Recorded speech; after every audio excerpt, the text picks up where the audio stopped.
రండి, మీకు మా ముందరపట్టమ్మ టెంపుల్ సరౌండింగ్స్ అన్నీ చూపిస్తాను. ఈ పల్లెటూరు చుట్టుపక్కల పల్లెటూరులో ఉన్న వాళ్ళందరూ జాలర్లు ప్రత్యేకంగా వేటకు వెళ్ళే ముందు అమ్మవారి టెంపుల్‌కొచ్చి దర్శనం చేసుకొని వెళ్తారంట. అంతా మంచే జరగాలని. ఇక్కడ నా వెనక కనిపిస్తున్న ఆహ్, మట్టి రోడ్ ఏదైతే ఉందో, పాత రోజుల్లో ఈ మట్టి రోడ్ అనేది లేదు. అప్పుడు వానలు గాని పడితే ఫుల్‌గా వాటర్ వచ్చేసేవి. అంటే ఆల్మోస్ట్ ఒక మనిషి షోల్డర్ అంత వాటర్ వచ్చేవి.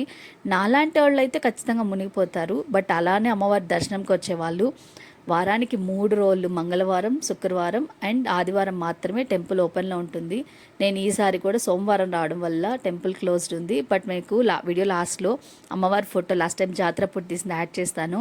స్కిప్ చేయకుండా చూడండి. నాకు అదేంటో రోజా పూలు, మల్లెపూలు అంటే ఇష్టం అంత అనిపించదు, కానీ తామరపూలు పిచ్చి బూడిదలో దిగి మరీ కోసేసాను. అండ్ నా వెనక పింక్ షేడ్లో కనిపించేది మొత్తం తామరపూలే.